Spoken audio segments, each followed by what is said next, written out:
I'm Jen from That Mama Book Nook, and welcome back to my channel.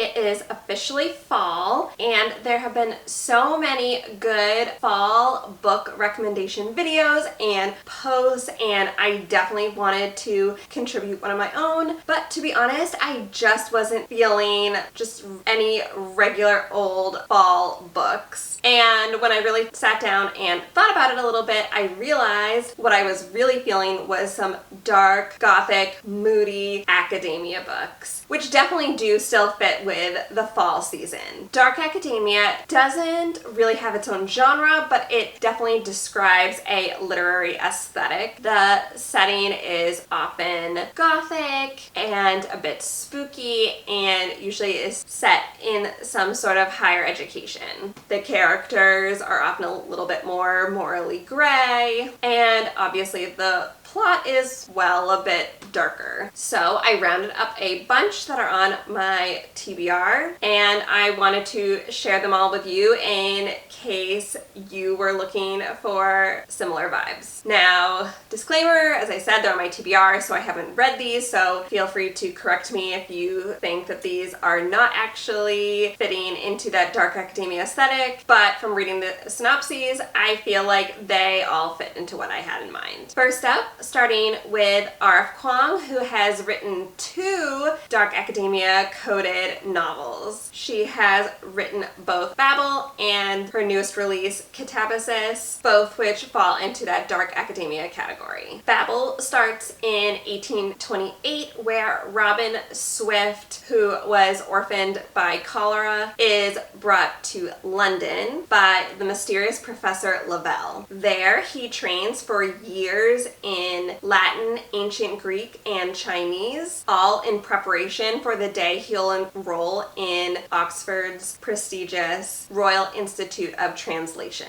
also known as Babel. The Tower and its students are the world's center for translation and, more importantly, magic. Silverworking, the art of manifesting the meaning lost in translation using enchanted silver bars, has made the British unparalleled in power, as the arcane craft serves the empire's quest for colonization. For Robin, Oxford is a utopia dedicated to the pursuit of knowledge. But knowledge obeys power, and as a Chinese boy raised in Britain, Robin realizes serving Babel means betraying his motherland. As his studies progress, Robin finds himself caught between Babel and the shadowy Hermes Society, an organization dedicated to stopping imperial expansion. When Britain pursues an unjust war with China over silver and opium, Robin must decide: can powerful institutions be changed from within, or does revolution always require violence? So you get a little bit of that dark academia, a little historical fiction, lots of politics. Definitely sounds like a great fall read. Then Catabasis follows Alice Law, who only ever had one goal: to become one of the most brightest minds in the field of magic. She has sacrificed everything to make that happen. Her pride, her health, her love life, and most definitely her sanity, all to work with Professor Jacob Grimes at Cambridge, the greatest magician in the world. That is, until he dies in a magical accident that could possibly be her fault. Grimes is now in hell, and she's going in after him, because his recommendation could hold her very future in his now incorporeal hands. And even death is not going to stop her in the pursuit of her dreams, nor will the fact that her rival, Peter Murdoch, has come to the same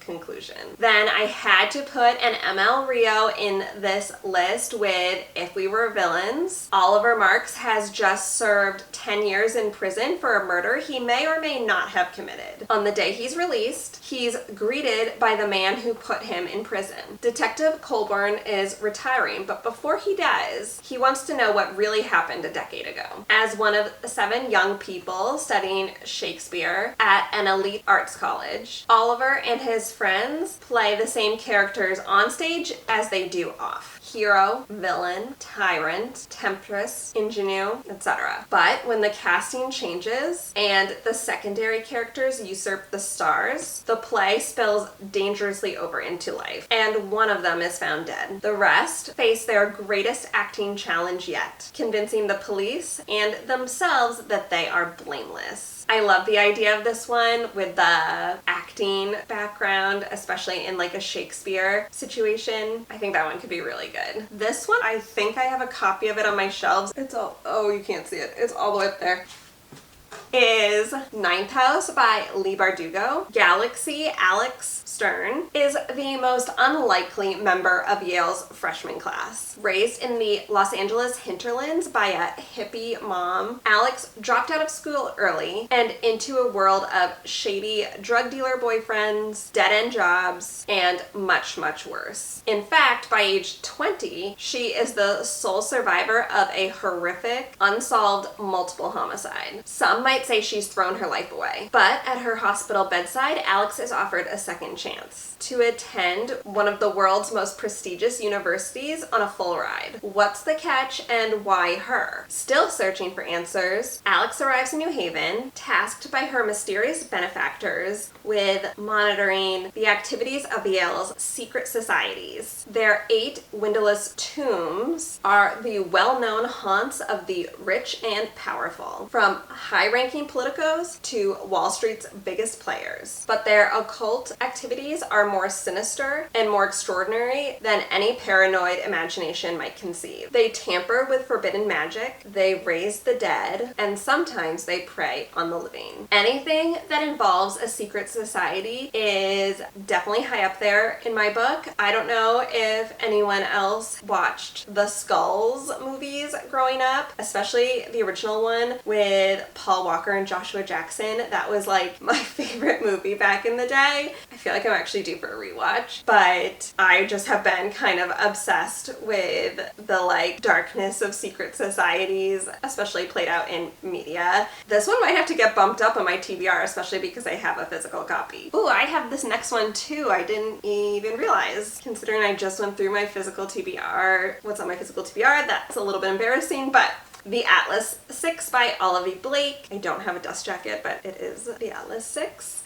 I mean, if this doesn't scream dark academia, I don't know. The Alexandrian Society, caretakers of lost knowledge from the greatest civilizations of antiquity, are the foremost secret society of magical academics in the world. Those who earn a place among the Alexandrians will secure a life of wealth, power, and prestige beyond their wildest dreams. And each decade, only the 6 most uniquely talented magicians are selected to be considered for initiation. Enter the latest round of the 6. Libby Rhodes and Nico Di Verona, unwilling halves of an unfathomable whole, who exert uncanny control over every element of physicality. Raina Mori, a naturalist who can intuit the language of itself. Parisa Kamali, a telepath who can traverse the depths of the subconscious, navigating worlds inside the human mind. Callum Nova, an empath, easily mistaken for a manipulative illusionist who can influence the intimate workings of a person's inner self. Finally, there is Tristan Kane, who can see through illusions to a new structure of reality, an ability so rare that neither he nor his peers can fully grasp its implications. When the candidates are recruited by the mysterious Atlas Blakely, they are told they will have 1 year to qualify for initiation, during which time they will be permitted preliminary access to the Society's archives and judge based on their contributions to various subjects of impossibility: time and space, luck and thought, life and death. 5, they are told, will be initiated. 1 will be eliminated. The 6 potential initiates will fight to survive the next year of their life, and if they can prove themselves to be the best among their rivals, because most of them will. One of my very final challenge prompts that I've been having a hard time just randomly being able to insert into my TBR is a book that features a magician, so this book sounds like that could be a possibility. Next is a book that I've heard a lot about, and I've also heard that it's pretty out there, and that is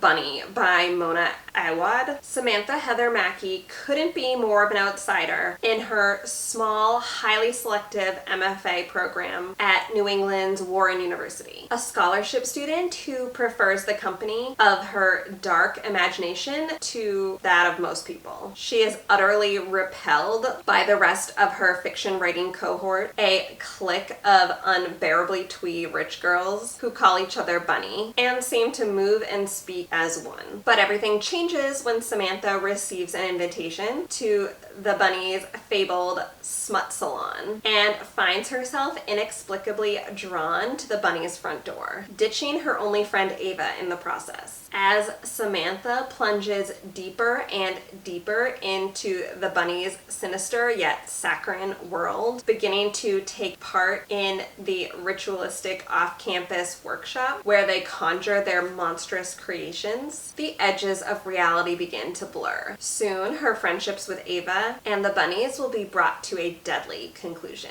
Next is a V.E. Schwab novel. I love V.E. Schwab's books. The Invisible Life of Addie LaRue was one of the first books that I read as part of Bookstagram, and I still think about it often. So I'm excited to put another book on this list, and that is Vicious. Victor and Eli started off as college roommates. Brilliant, arrogant, lonely boys who recognize the same sharpness and ambition in each other. In their senior year, a shared research interest in adrenaline, near-death experiences, and seemingly supernatural events reveals an intriguing possibility that under the right conditions, someone could develop extraordinary abilities. But when their thesis moves from the academic to the experimental, things go horribly wrong. 10 years later, Victor breaks out of prison, determined to catch up to his old friend, now foe, aided by a young girl whose reserved nature obscures a stunning ability. Meanwhile, Eli is on a mission to eradicate every other superpowered person that he can find, aside from his sidekick, an enigmatic woman with an unbreakable will. Armed with terrible power on both sides, driven by the memory of betrayal and loss, the arch nemesis have set a course for revenge. But who will be left alive at the end? The next book that I picked out was The Maidens by Alex Michaelides. Edward Fosca is a murderer. Of this, Mariana is certain, but Fosca is untouchable. A handsome and charismatic Greek tragedy professor at Cambridge University. Why do all these take place at Cambridge or Oxford, I feel like? Fosca is adored by staff and students alike, particularly by the members of a secret society of female students known as the Maidens. Mariana Andros is a troubled but brilliant group therapist who becomes fixated on the Maidens when one member, a friend of Mariana's niece Zoe, is found murdered in Cambridge. Mariana, who was once herself a student at the university, quickly suspects that behind the idyllic beauties of the spires and turrets and beneath the ancient traditions lies something sinister. And she becomes convinced, despite his alibi, Edward Fosca is guilty of murder. But why would the professor target one of his students? And why does he keep returning to the rites of Persephone, the maiden, and her journey to the underworld? When another body is found, Mariana's obsession with proving Fosca's guilt spirals out of control, threatening to destroy her credibility as well as her closest relationships. But Mariana is determined to stop this killer, even if it costs her everything, including her own life. I've been hearing a lot about this one recently, and good things,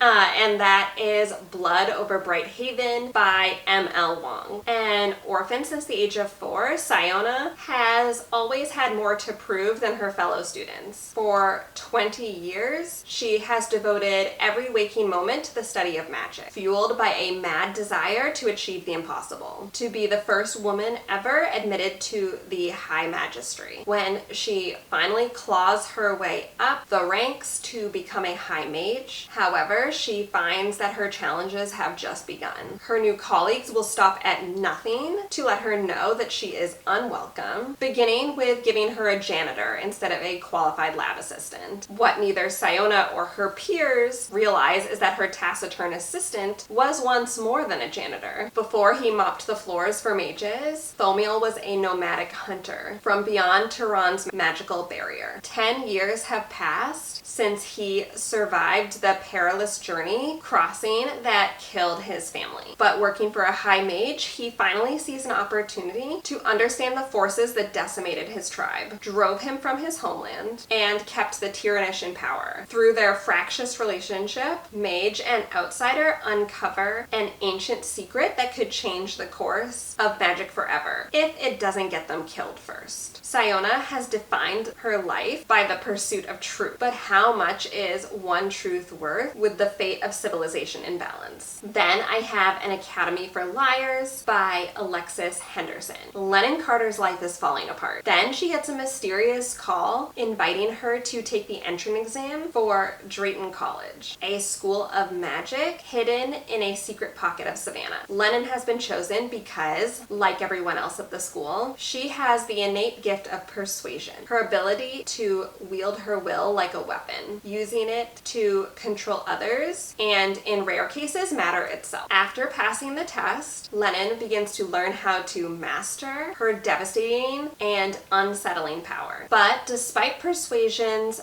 heavy toll on her body and mind, she is heavily captivated by her studies, by Drayton's lush, moss-draped campus, and by her brilliant classmates. But even more captivating is her charismatic advisor, Dante, who both intimidates and enthralls her. As Lennon continues in her studies, her control grows, and she begins to discover more about the secret world she has entered into, including the disquieting history of Drayton College, and the way her mentor's tragic and violent past intertwines with it. She is increasingly disturbed by what she learns, for it seems that the ultimate test is to embrace absolute power without succumbing to corruption, and it's a test she's terrified she's going to fail. This was a book on my TBR last year, and I didn't get a chance to read it, but I'm hoping that I do get a chance. The next book I almost put on my October TBR for one of my book clubs, but during the vote it came in second, and so I'm reading a different book instead, but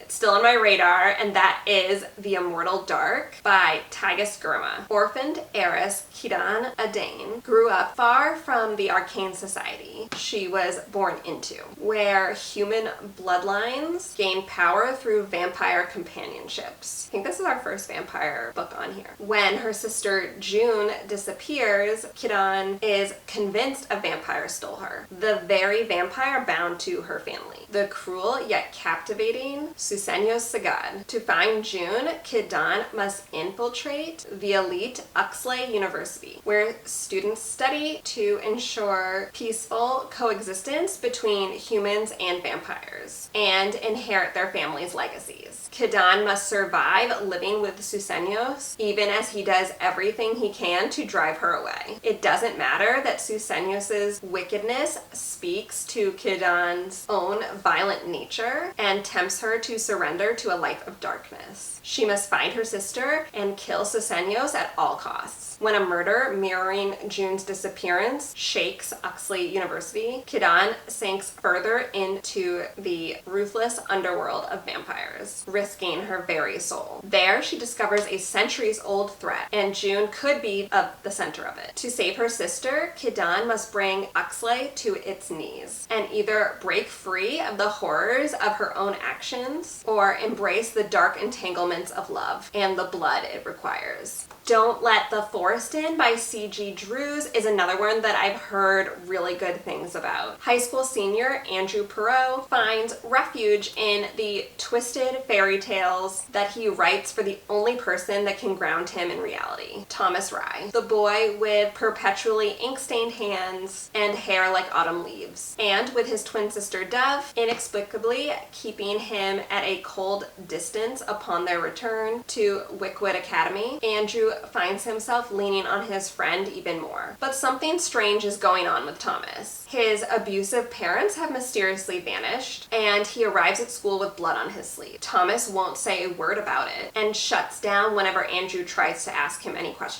Stranger still, Thomas is haunted by something, and he seems to have lost interest in his artwork. Whimsically macabre sketches of the monsters from Andrew's wicked stories. Desperate to figure out what's wrong with his friend, Andrew follows Thomas into the off-limits forest one night and catches him fighting a nightmarish monster. Thomas's drawings have come to life and are killing anyone close to him. To make sure no one else dies, the boys battle the monsters every night. But as their obsession with each other's grows stronger, so do the monsters. And Andrew begins to fear that the only way to stop the creatures might be to destroy the creator. A few more. Enigma by Runix. This is a Hades Persephone retelling meets Dark Academia. Yes. Salem Salazar is fascinated with death, the black sheep of her scandal-ridden wealthy family. She arrives at Mortimer University as a legacy, on the hunt for answers to find out what happened to her perfect older sister. There, she discovers that her sister is far from the only girl to have gone missing at Mortimer. Salem will do anything to figure out what dark forces are killing Mortimer's students, even if it means using herself as bait. And Casimir Vanderwall has caught her scent. The mysterious artist and teaching assistant has a dark past, a hidden agenda, and a ravenous appetite for a beautiful golden-eyed girl who seems determined to risk her life. Where she is ice, he is fire. Where she is organization, he is chaos. Where she is precision, he is passion. Together, they are explosive. Their fates linked as secret societies and death stalk them both. This Is How We End Things by R.L. Jacobs is compared to If We Were Villains, which I already talked about, meets Riley Sager, so that definitely caught my eye. Forest, North Carolina. Under the instruction of enigmatic professor Joe Lyons, 5 graduate students are studying the tedious science behind the acts of lying. But discovering the secrets of deception isn't making any of the students more honest, though. Instead, it's making it easier for them to guard their own secrets, and they all have something to hide. When a test goes awry and one of them is found dead, the students find themselves trapped by a snowstorm on an abandoned campus with a local detective on the case. As harbored secrets begin to break the surface, the graduates must find out who's lying, who isn't, and who may have been capable of committing murder. It turns out deception is even more dangerous than they thought. And lastly, another one that I've been hearing a lot about lately, this one just came out in July, is Arcana Society by Elise Kova. Clara Graysworld has survived the underworld of Eclipse City through thievery, luck, and a whole lot of illegal magic. After a job gone awry, Clara is sentenced to a lifetime in prison for inking tarot cards, a rare power reserved for practitioners at the elite Arcana Academy. Just when it seems her luck has run dry, the Academy's enigmatic headmaster, Prince Kalis, offers her an escape for a price. Kalis believes that Clara is the perfect tool to help him steal a tarot card from the king and use it to recreate an all-powerful card long lost to time. In order to conceal her identity and keep her close, Kalis brings Clara to Arcana Academy, introducing her as the newest first-year student and his bride-to-be, thrust into a world of arcane magic and royal intrigue, where one misstep will send her back to prison, or worse. Clara finds that the prince she swore to hate may not be what he seems, but can she risk giving him power over the world and her heart, or will she take it for herself? Sounds like that one might have a little bit of a romance to it as well, which I have been really enjoying my romanticies. So that's all my recommendations, loose recommendations, since they're not personal per se. I was a little bit surprised to see that a lot of these have on the lower end of ratings. None of them were awful, but most of them were under 4 and several were under 3.5 stars on Goodreads. The highest rated was Blood Over Bright Haven at 4.36, which is great. And that is consistent with what I've heard. I've heard a lot of people enjoy that one. But in general, I'm wondering if these books are better read when you are really feeling in that dark academia mood like I am right now. But who knows? I will just have to read some of these and see what I think for myself. I also had to cut out several books that are also on my radar just so that this video wasn't ridiculously long. A lot of YA books, a lot of books that were further along in series, but there were just so many good ones. I was getting goosebumps reading some of these synopses. I just wanted to read them right away. Realistically, that won't be the case, but hopefully I will get to read some of them soon. Maybe in the future I'll have to even do a vlog, kind of actively thinking this through on camera. Maybe even I could put it to a vote to see which ones I should read first. But regardless, whenever I do get to read them, I will of course report back. I would love to know if you have any others that you would add to this list. As I mentioned, there were definitely plenty that I had to cut just for length purposes, but keep adding recs down in the comments. And if you're not feeling super chatty today, but you just wanted to let me know that you were here, go ahead and leave a skull emoji for the Skulls movie and dark academia in general, and I will see you on my next video. Bye!